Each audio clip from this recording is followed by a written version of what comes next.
Hi, welcome back. I hope you have recovered a bit from your food coma. I know I haven't. So it's about time we talk about health.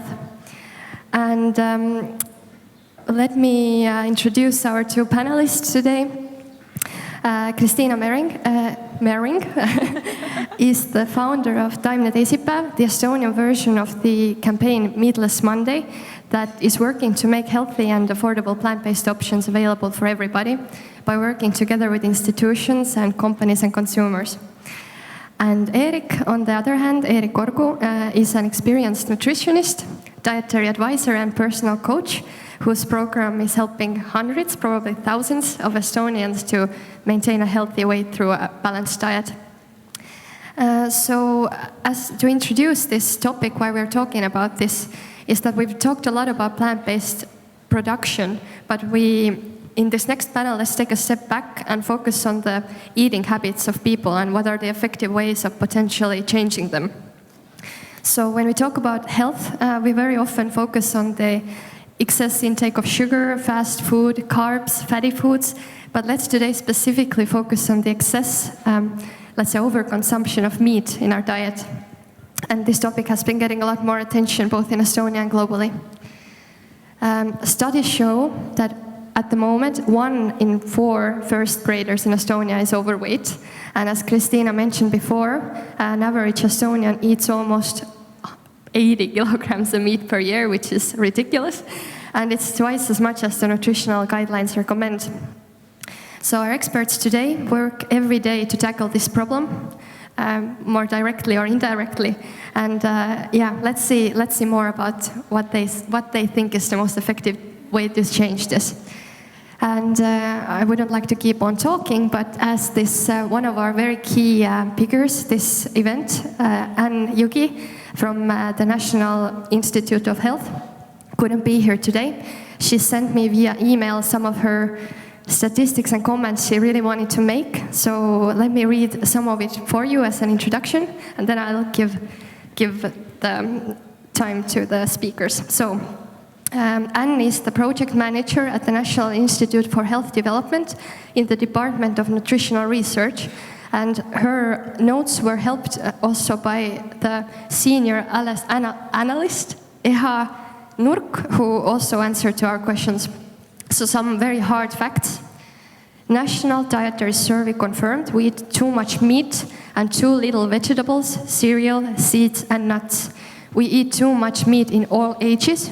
Men consume more than women, unsurprisingly, and red meat is consumed mostly. And the study also showed that the more money you earn, the more you buy meat, whereas lower income people tend to buy more processed, cheaper versions of meat. And most interestingly, it turned out there was a correlation between excess meat consumption and overweight. So if you eat too much meat, it's a burden for your liver, your kidneys, and when you eat processed meat, you increase the risk of heart disease and types of cancer. So it's very, very serious. So the health development in our government works to improve health literacy, as they call it, and works together with politicians and media to change how we're eating. And Änn also said a quote, "If you want to be healthy at your 70s, you need to invest in your health now." So Kristina, what do you think of these statistics? Are you at all surprised? Yeah, it's a very serious situation in that sense that we eat way more meat than we should, and we're not even aware of it because we don't have the basic information of what are the, how much meat should you eat in one day that would be in the healthy boundaries or something like that. So I think that is one way of explaining why this is happening. But the other key point from this survey, which said that as your income increases, the more meat you buy, there we can find the cultural idea that eating meat is related to wealth is related to high status. So we're talking about like a status food in that sense.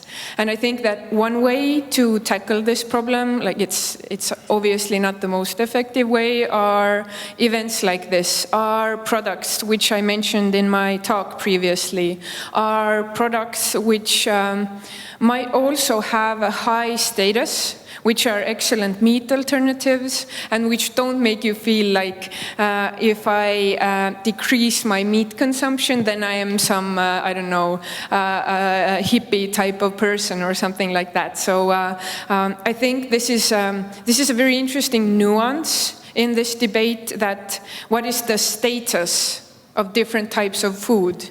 So eating like a beet patty or a carrot patty is not as high-end and not as high status as eating a marble steak for dinner. So we need to take that under consideration when we advocate for more healthier eating habits. Because if we don't take that under consideration, we might only target the like hippie-ish type of crowd who has no problem with eating a carrot patty because high status is not something which they prioritize. So I think that this is something, if we can take it on a global level as well, that if we look at developing countries, it's amazing that the situation is getting better. People are getting out of poverty, etc. But the negative aspect that comes with it is that meat consumption grows. So how can we solve this problem in a way that as their standard of living grows, the meat consumption wouldn't, that they would stay in the healthy borders or something like that? That is something that we can all contribute and like we can discuss a lot. So yeah, that's very interesting. You brought this status thing out, because I recently read one really famous marketing guru said that a green smoothie is nowadays becoming the luxury symbol that Louis Vuitton bag once was. So I'm really hoping that these Instagram trends, this smoothie, colorful food culture will help to kind of give vegetables that kind of status that meat once had or still has. So it's very good you brought it out. Another question to Kristina, just to introduce her a bit more. I was thinking during your presentation that what is kind of the ultimate goal of Taimne Teisipäev and how are you planning to achieve it? Yeah, so we're a part of the global movement which is called 50 by 40, which increases, which aims to achieve a 50% decline in meat consumption by 2040. It's, from one end, it's an ambitious goal within like 20 years, make sure that meat consumption goes down half, goes down 50%.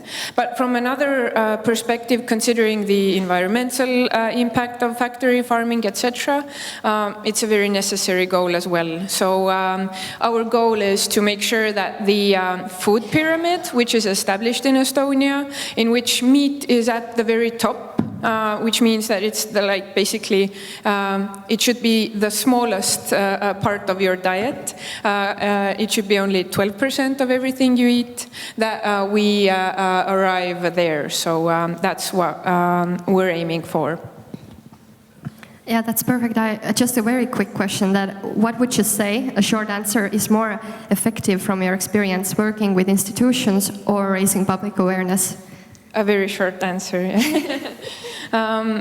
We need both because institutions need input from consumers, but consumers need good role models from institutions. So if you work at a government institution who establishes a meatless day, then you take it way more seriously than just that I, as a lone consumer, should make the changes if I don't see people around me doing it. So we need to have the peer pressure effect for sure. So yeah, if you want a short answer, then we need both. Yeah, thank you so much. I would like to remind everyone that please ask questions from Kristina and Erik through the Slido app. The questions are very welcome. And now, Erik, thank you for waiting. So my first question is a really general one. What kind of made you become a nutritionist, or what did you see Estonia was missing before you came along with your guidelines? What? Wow. Long story or short story? Medium I'll go with one. the short one. What made me become a nutritionist instead of focusing on personal training, which I am as well, was I saw that in nutrition lies the real problem and the real solution. And I would say that Estonians, because it's going to be my 8th year working here in Estonia. The first 8 years I worked in London, UK. I wouldn't say that Estonians have any advantages or disadvantages over UK people, because the problem is the same. It's mostly unhealthy eating and too much processed foods, which mostly contain animal produce. But then again, it's the same. It's same in both countries. I mean, one is very big, very small. So, but what I see with people and their worries and the solutions, it's the same thing. Yeah, it's interesting that we are moving towards maybe more the UK direction, which is what I've noticed. Estonia doesn't have that many offers. In UK you can say that buy 30 donuts for the price of 2. You know, that I feel that, yeah. But one more thing I wanted to say about how the consumer or a person is making their choices. They're making their choices based on what they're told. And the meat industry and dairy industry and so on and so forth, look at their advertising. Look at the budgets they have. Look at everything. I mean, but people don't realize, because with that marketing comes very little information. It's basically buy. But there's no like warning label. Buy, but not this much, or buy this little or whatever. It's marketing. And as long as that's not going to change, nothing's going to change. And that's one of the reasons, because people ask me like, why don't I push more? Because I do a lot of questionnaires. I spend thousands of euros on this every year, and people just go by what they're told to buy. And I'm not gonna, if anybody here was to start funding carrots and oranges, I don't know, when was the last time you saw a carrot or orange commercial on TV, or heard it on radio or whatever? When it's Jaanipäev, it's meat, and people buy, So it's not going to change, unfortunately, that easily or that fast. 2040, I'd say it's a nice dream. Yeah, someone's got a dream, so. Because it's getting worse, actually. It's not getting better. I mean, you see where you are and what you do, but the reality is something different. I see what thousands of people are putting in their meal plans. I see that. I have the statistics. Close to 9,000 people are using my meal plan. And I'm actually very happy with what I've achieved, because most of these people didn't eat salad before. In no way they were eating vegetables. It was just macaroni and sausages and whatever. But now, at least, I give them a sausage, but it's a sausage which is a carrot wrapped in a bacon, So, I think I'm doing good. Being realistic. So you would say plants play an important role in your meal plan, or making people eat more vegetables? Yes, salads, and they have to be tasty. Again, if you just say eat a salad, it's boring. You have to have something nice with it. But myself, I actually, when I got the invitation, I already knew this before, but the meals I eat, I started weighing the animal produce, and I started weighing my plant-based foods, and I'm actually over 50% plant-based in my meals. So when I eat something, whether it be breakfast, lunch, dinner, whatever, snack, there's at least 50% of plant-based food there. So, I'm moving there slowly but surely. But that's a lot more than an average Estonian guy, twice, so it's twice. Yeah. Good for you, it's amazing. Thank you. Yeah, I noticed you have been incorporating more and more plant-based foods in your diet. How are they received by your clients? They're received quite well, because, again, people have this idea that plant-based food is weird and not tasty and so on. So it's you know it's a weird, and you know, vegans, Jesus, strange people. So I don't use that word. I don't push people there. I just say it's a different kind of meal you're going to have, you know, and you should give it a go. And a lot of people eat the salads and everything, and they say it's a wonderful way to put things together. So you don't have to put, like, I know the macaroni is basically, or pasta is plant-based as well, but why not make it with zucchini, for example? And it's very well received. So again, I'm very happy with what I've accomplished, making people eat 2, 3, even sometimes 5 times more plant-based foods than they used to do before joining my meal plan. So I'm happy. I'm happy. Absolutely. That's such a good advocate for health. Thank you. Kristina, you wanted to add something? Yeah, I just had a quick follow-up or a comment on when Erik said that one of the reasons why people eat so much meat and not enough plant-based is what they are told. And I think another reason what plays a key part is what is available. So if you don't have good plant-based options available, you don't know that they even exist, you don't know good recipes, etc., it's a lot harder to make these choices. So sometimes it happens that you can first impact the behavior of people and then their core ideas come afterwards. But sometimes it happens you first impact their core ideas and then they change their behavior. But what I see in our work is that it's easier to change the behavior habits of people than to change their mind.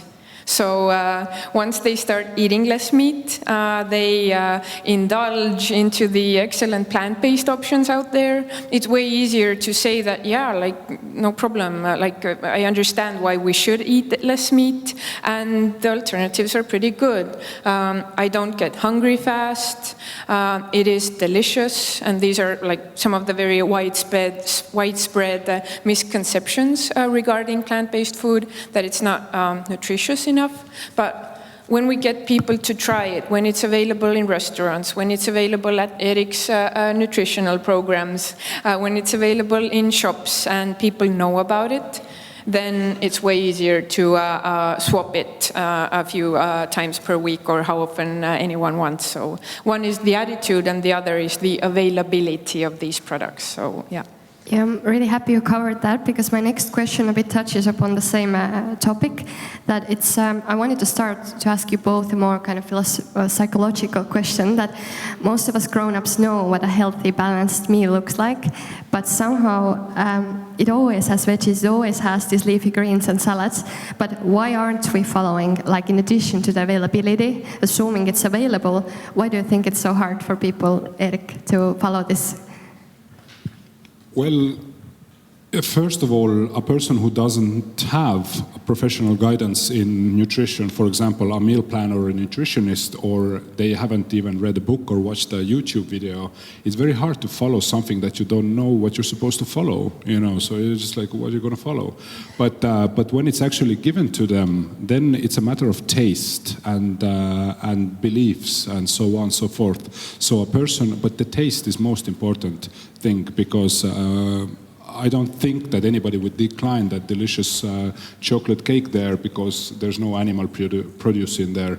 So again, it's just making things simple, making things tasty, and as you said, available as well.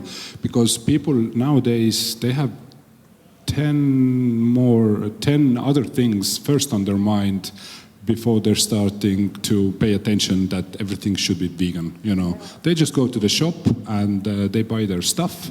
And, you know, if somebody, maybe they heard on the radio or saw an Instagram post and thought, okay, yeah, that sounds good. Actually, these whatever vegan burgers, you know, or maybe, you know, I tasted it or whatever, and somebody else tasted it. And they go to the shop and they're like, oh, I would like to have that. Where is it? Oh, okay, it's not here. I'll just take those chicken thingies and that's it, you know. I guess research shows that there are 3 components which are super important that affect the habits of consumers.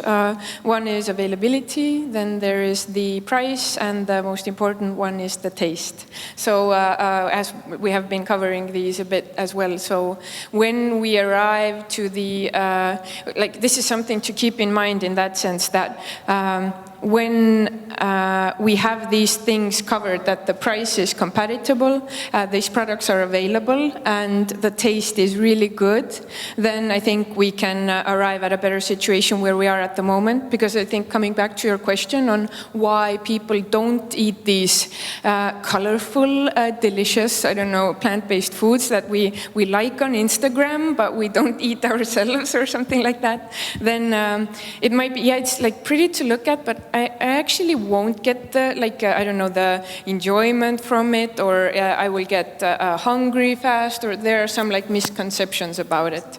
But I think that it will take a lot of time, but I think that this is sort of doable in that sense that it's interesting to look at some debates happening, like, although this panel is about like nutrition, but the environmental aspect is really, it's really interesting to follow this.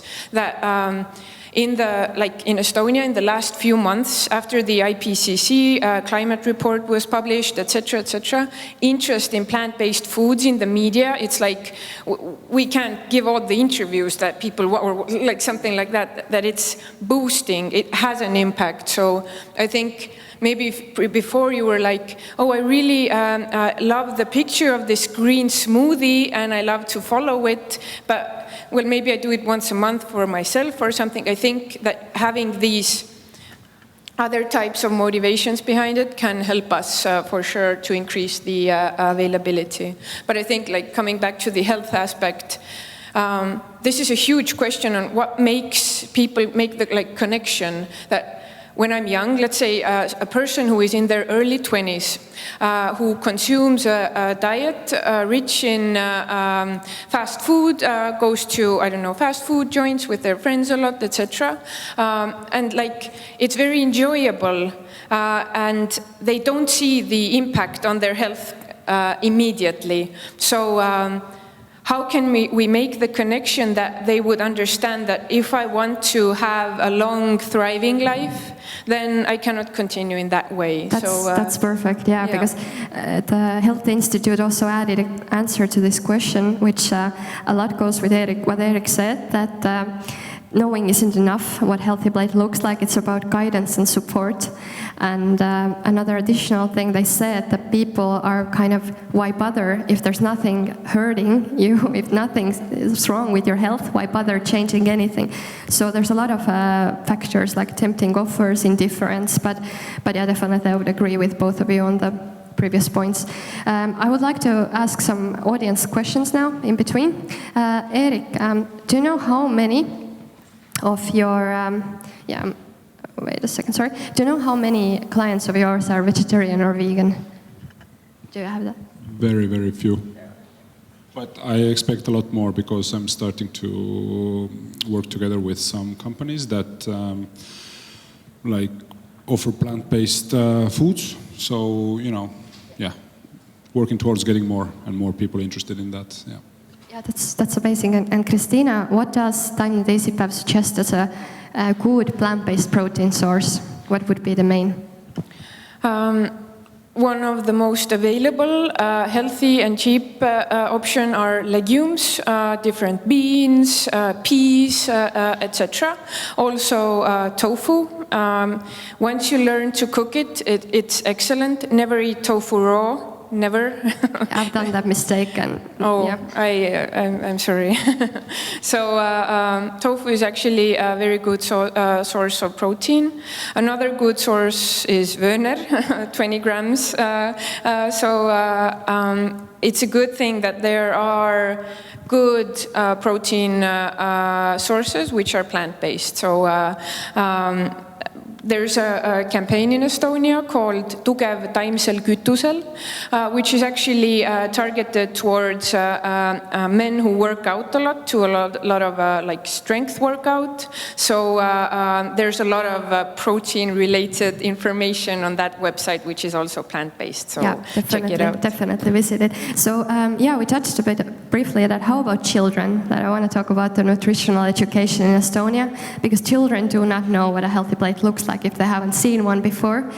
So Erik, what do you think from your experience? Like, the child obesity is a huge problem. How can we tackle that?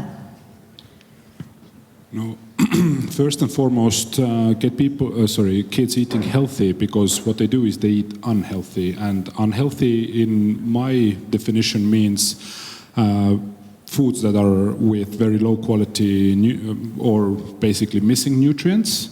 And they eat also too much, because obesity comes from consuming too many calories, not consuming meat or sugar on its own, but it's just consuming something like food too much. So to tackle it, it's very important that the kids to develop their habits towards healthier future. Is very important to educate children and even teach them to cook healthy foods so that they're tasty, because kids care about taste first and foremost. That's why they eat all that unhealthy foods. And secondly, a child is not capable of watching their own calories or directing or putting together their own training plan or so on and so forth. So somebody really has to take care of that they're moving enough as well to burn off those calories if they eat a lot. If they don't move, then they cannot eat that much. But I see over and over again when parents turn to me and say, I don't understand what the problem is. And then I say, well, didn't your kid have like a pizza Saturday evening, which is about 2,000 calories, and that's dinner, So the day looks like more close to like 3,000 calories, but they will burn it off. And I was like, wait, why are we sitting here then? If they're burning it off, it's not happening, is it? So. Yeah. Your children are obese because they eat too much. It's very true. Actually, that's what the Health Institute also says. And I'd like to, in between, bring out a study that in 2016, the National Health Institution found out that nutritional education was given as a separate lesson only in 3% of Estonian schools. In other cases, it was incorporated in other subjects, which has proven to be ineffective and not enough. And 12% of the schools in Estonia don't give any kind of education on food. Would you comment on that, Kristina? Yeah, as I mentioned earlier, I'm not completely convinced that education is the answer here. Very counterintuitive response, I know, but what I mean by it is that even though, let's imagine we would have a situation where, 60% of the schools have health education in their program, in their curricula, but the options on school buffets and at fast food restaurants are still the same. Nothing changes in restaurant, nothing changes in their, parents' eating habits. Then it doesn't really, therefore, I believe in education, but foremost, I would emphasize availability.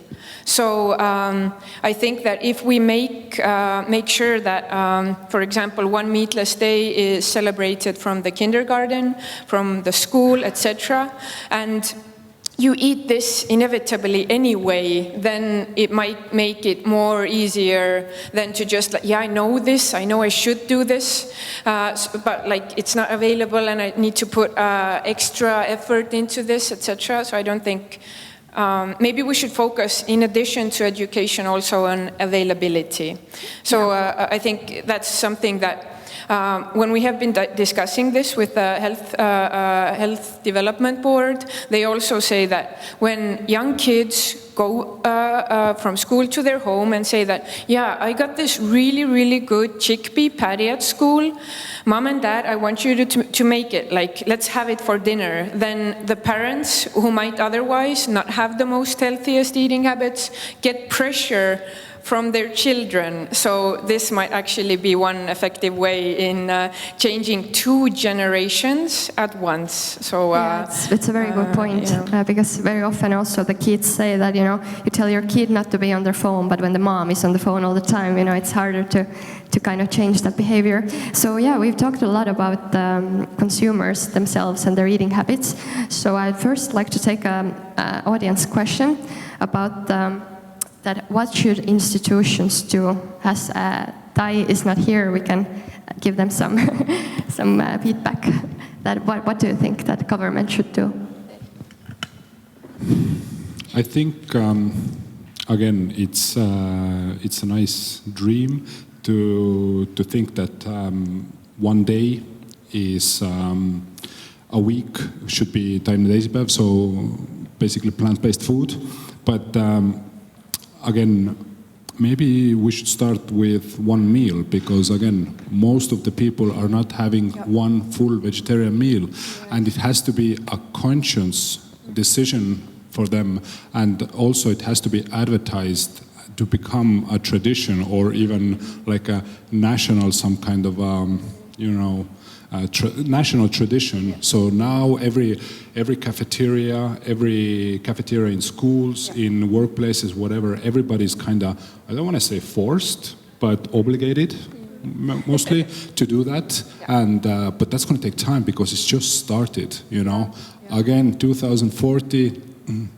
Maybe we'll get there, because nowadays, if you look at jaanipäev, for example, and Christmas, Midsummer Day, or Christmas. Oh, okay, let's not talk about Christmas, because that's very old. But if we talk about Midsummer Day, how long has that been going on? Hundreds of years, And now you look what's going on when it's Midsummer Day. It's approaching. Everybody's just. Everything, the shelves are stocked with meat, and that's one of the biggest times to sell out, sell the large quantities.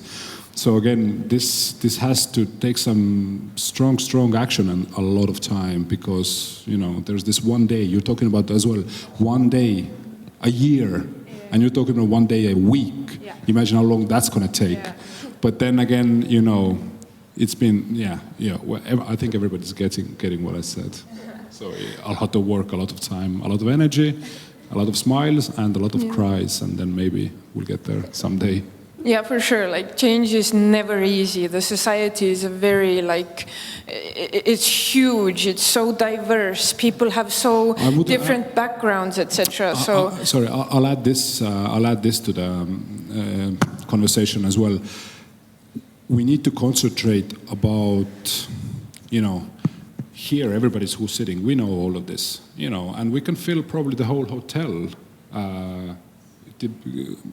depending, or maybe even a few hotels, but the problems are outside of the center of the city. When people don't know, they don't care, they don't understand. So, a lot of this should be made publicly available as well, because we're giving here advice, education, we're telling the right things, but again, where is this going to go? For sure, yeah. It's going to disappear. It's going to stay very concentrated. Everybody here will even believe and do it more, but then again, people who are not hearing it, they never heard it. They're not hearing it again, and so on and so forth. Yeah.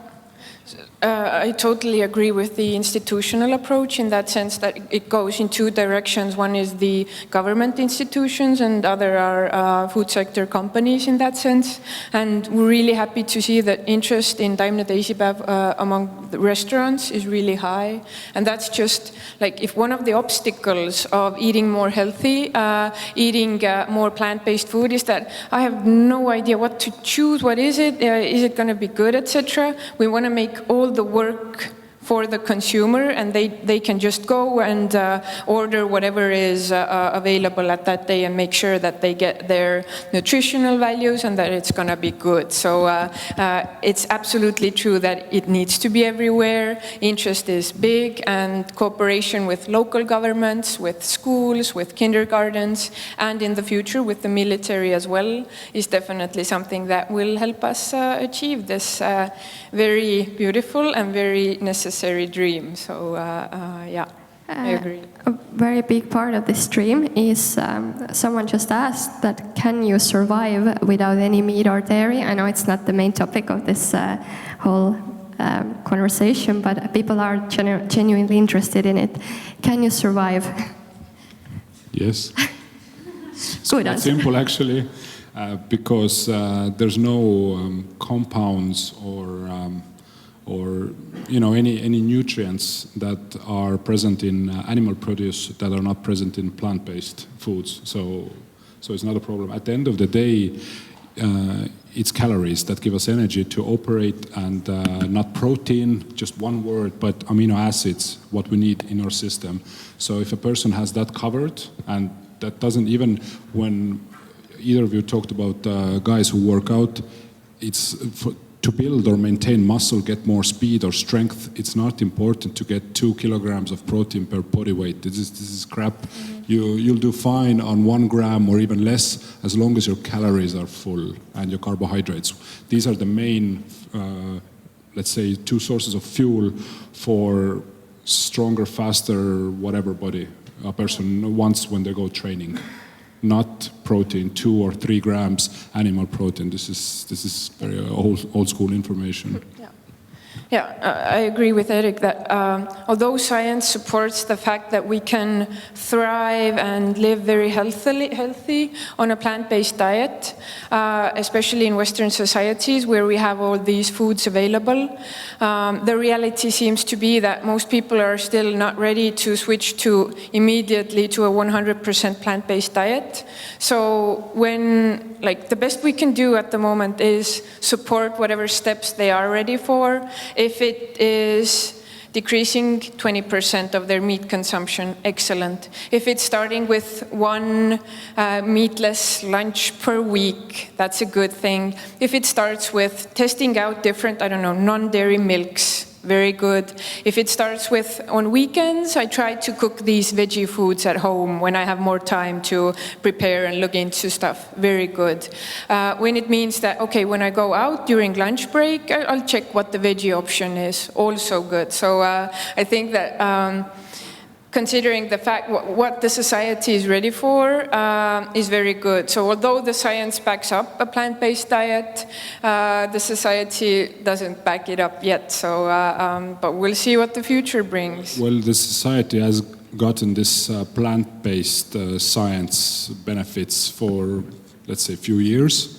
But the other information has been around for tens and tens and tens of years. So again, it's just beginning, and we'll see how we go. But I think we need some, and every person needs in their life a big crisis, a big problem, in order to bring the change to their lives. But as somebody said earlier, as long as everything's fine, you don't pay attention. You start paying attention even to your bank account when there's no money in it. Before you have the rent money for next month, you're like, yep, I'm good. But now when you look at, no, there's no money. Oh, where do I get it? Yeah. It's, when you two talk about it, about the nutrients and the science and the lifestyle, it seems super easy that when you take the meat consumption into parts, it's all about calories, it's all about nutrients. But there is still something about meat that makes us super defensive. And why do you think is it so? That why when someone talks about reducing meat, people suddenly become very irrational and overly sensitive about it? Yeah, because people first, what they hear, or they hear one thing, but they think other thing. Because when somebody says decrease, they automatically think leave out, take it out. So basically, they're feeling that something is getting taken from them. So in order to serve, present this to a person correctly, it would need to say that there's a saying in Estonia that nature doesn't like an empty hole. So as long as when you try to empty it, you have to, offer something to replace what you've taken away straight away. So when you say don't eat a hamburger, you can say you don't say that, try plant-based hamburger. So it's wording, again, it's marketing, it's selling, So what idea are you selling? If you're selling the idea, don't eat the hamburger, it's tasty, you know. A lot of people think that, including me. I'm sorry, but I'm more than willing to replace that with a vegetarian option, which is not a problem. And I tasted a burger there that was freaking delicious. I would like just the taste. It was so different, but it was so nice. I hope it wasn't, you know, full of sugar or whatever other crap. If we take out like meat and just replace it with sugars and like whatever flavor enhancers, then I'm not going to eat it because it's not natural anymore. But yeah, when a person is told that don't do this, instead of saying don't, say why don't you try that, for example, and that's it. Yeah. That's why I actually want to ask Kristina the same question, because the National Health Institution said that people get offensive when they perceive aggression. So when they feel their values and beliefs are insulted somehow. So how you in Taimne Teisipäev are tackling this, not to be aggressive or judging? Sure. Yeah. To get back to the previous question on like what's so special about meat that makes us so irrational and so not open for discussion, etc.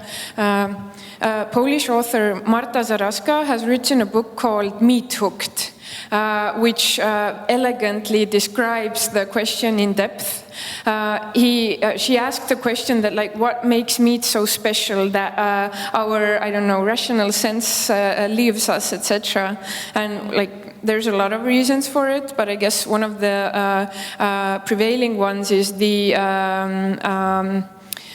phenomena called umami, which is found in animal-based foods a lot. The good thing is it's also found in plant-based foods, and it is called like the what is the like sixth or seventh taste, and it's something that is rich, it's fulfilling, it's delicious, and meat has that. When we look at like the neurological brain images of people who eat meat, it's like the happiness hormones are thriving in that sense. And this is a super important part of this discussion in that sense that if we don't take that under consideration, that the alternatives need to be in competitions with that kind of a brain chemistry reaction, then we might like offer them carrots and it won't have the same idea. So I really recommend that book as well. I'm actually gonna present a crazy theory. Like, we're all humans here, right? Everybody human here, yeah? Who's not a human, please stand up. Okay, we're good. Everybody human here. But I think, like in animal world, there are predators or carnivores, and there are, you know, herbivores. And there are animals that eat both, for example, just to keep it simple. Everybody maybe gonna get confused with all the wars and stuff. So I actually think, because I watch a lot of human behavior and I also watch a lot of animal behavior-based information, whether it be video, books or whatever. And I actually think that not all people get defensive, but the people whose persona is of a predator or a carnivore will get defensive. That's my theory, because what happens if you take a piece of meat away from a lion? You don't do that ever. If you're in that situation, just leave the lion to its meal because you know it's supposed to eat that. But what if you throw a bunch of bananas in front of that lion? He will do nothing. But do that with a herbivore, you know, you get the opposite reaction. So I think just some people are actually meant to eat meat, and that's it, really. Yeah, there's the question related to that. Kristina, sorry. If I can quickly come back to the crazy theory. Yeah, who knows? I have hope in everyone. Like I have seen so many very convinced carnivores open up to plant-based products, open up to beyond meat, etc. So like everyone just needs to have these good alternatives available. But coming back to your previous question on good communication and not making people shut down, thinking that we are attacking their choices, we are attacking their identity. I think like with Taimne Teisipäev, we are getting so much positive feedback from omnivores, from people who do eat meat, saying that finally there's a campaign with communication that doesn't judge them, that doesn't make them feel bad about their inherent choices, etc. And I think that's something that we're really, really sensitive about. We read up a lot on psychology, about like behavioral psychology, psychology of food, etc. And that has been really beneficial in informing our even smallest communicative, I don't know, wordings or something like that. That's why, like, you have probably noticed we don't use the word vegan. Research shows it's actually, it means a good thing for like vegans, vegetarians, veggie-minded people, but for others it means something that is missing in taste, in nutritious value, etc. And although, like as a fact, this is wrong, but it doesn't matter, because if everyone else thinks that way, then we need to take that under consideration. So I think that, like, judging people doesn't make them feel empowered for change.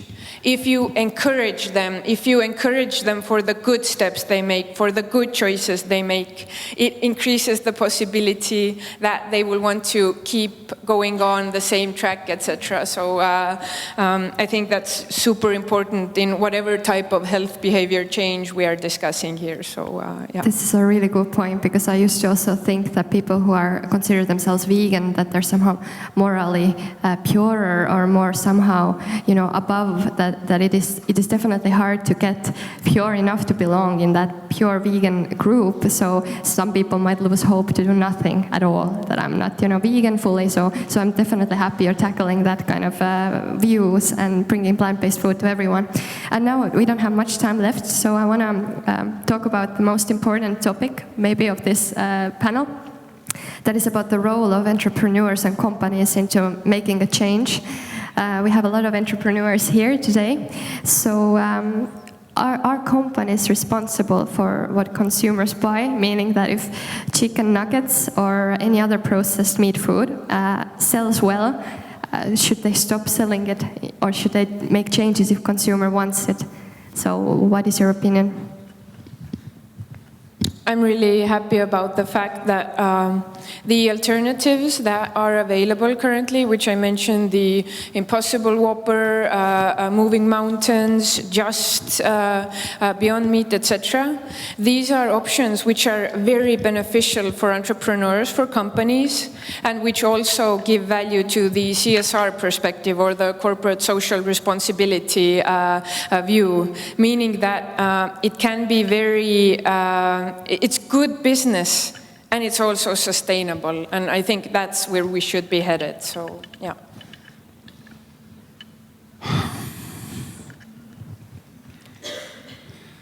My focus, and you know, here, and I'm not sure who's sitting here, so I'm just going to speak for myself, and what I feel that I need to do is make sure that people eat healthy food sources, less processed food, and make sure that they maintain good balance of how to say, plant-based and animal-based foods. So that's my goal. That's what I do, and I'm not gonna judge anybody else or praise anybody else, because again, I don't know who's sitting here, who's doing what, and I just speak for myself, and just to make sure that everything is reasonable. But let's say you're producing sweets. I don't know, what would you do? Like, you can't stop your business overnight. You can't, you know, what are the kind of tweaks that every company maybe could make to improve? Tweaks. I think company maybe should maybe feel a little bit more. Some companies might need to, you know, look at themselves and see if they could be a little bit more responsible with their marketing and advertising, if they do want to make a change. But then again, you know, as I said, majority of customers, you know, they have to look at where the money is. So I understand it's very hard to do. So for example, if I would go 100% vegan right now and start pushing that, I think I will be out of business very quickly. Like very fast, month, 2 max or so. So yeah. I think there's a really good example of a company doing good promotion work in Estonia at the moment. It's Rimi. They have this campaign that you cannot become super healthy overnight, but small steps matter. Whether it's I run for another kilometer, I try for one healthy meal per weekday, year, whatever, or I work out for one more minute, or I take the stairs for one stories, or whatever is your step. Just make sure you take the step, even if you're not ready for the whole thing, for the whole super healthy person or something like that. So I think that's a pretty good example of how to do this type of marketing to people who, they're not ready to, be reborn tomorrow, but they might be ready to do some small tweaks. So that's a pretty good one. Way to go, Rimi. So, yeah. That's amazing. Yeah, I agree. But there are two a bit different viewpoints from the Health Institute. So I would like to know from both of you which to lean towards more. Änn says that companies are doing whatever they need to survive, and I agree with that also. But because you are in business, you are not a charity organization, and they're doing what the market is asking from them. So the key thing is to change the demand, and we have to start also from the grassroots level to it for kids, for institutions. So if you're an adult, it's hard, and it's kind of not the company's responsibility anymore so much. But also EHA says that companies need to start putting social responsibility into action and actually help people make better dietary choices, and they have to be part of the solution, not the problem, which is a bit, maybe more, more kind of idealistic or that kind of view. So what kind of opinion do you lean towards? I think that one important aspect is this, that if we understand that the situation is bad, people are eating not very healthy foods, eating too much meat, too little plant-based foods, we understand that we have a nationwide problem. We understand that food sector representatives can help to tackle it.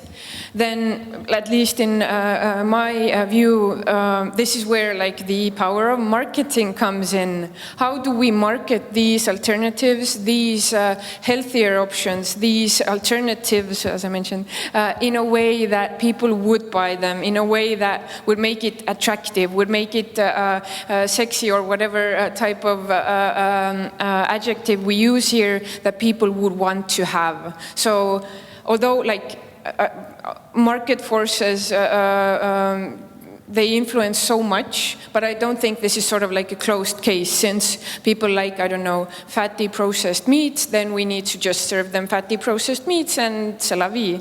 But I think that that's why marketing is it's like the new accounting of the current century. It's the most necessary part of any company. So the better we become at considering how to market in an effective way, I think changes are possible. So I think marketing matters a lot here. Yeah, we keep coming back to marketing. I believe it is the key also. Very quick question out of the blue before the last question. Erik, do you use the word vegan in your marketing, talking about marketing, or do you avoid it? Well, in Estonia, we a couple of years ago agreed to use term veggie, so it's vega, because that sends a clear signal to the person that there's no meat there, but maybe there's some milk or eggs there. Yeah. And again, the problem is why we use that word, because people understand word diet, They understand word veggie, and I've had some feedback on that. Why are you using this word and when you have eggs there? Because it's the word that that person who's talking to me understands, but the other person who's listening to me is not understanding that one. So I'm talking to the people how they understand best. It's a meat-free meal, but There might be some eggs. So for example, if I make it with mayonnaise, there's an egg there per 500 milliliters of rice oil. So I don't think that's too bad. If a person's goal is to not eat meat, then I say veggie. You know, I don't say vegan because I know what it means. Yeah, thank you so much. This was a really interesting discussion. Do you have questions for each other, maybe? you know everything here? What's your favorite plant-based food, Erik? It has to be my black bean burger. Sounds good. Yeah, it is. What's yours, Kristina? Oh my God. I would go for fried tofu. Perfect. Delicious. Delicious, fatty. Good. But yeah, anyway, when we talked about food, there is a nice opportunity to go eat this week in a plant restaurant in the old town for a nice discount. So use that opportunity to try all the good foods. Thank you so much. Give a round of applause to our amazing panelists.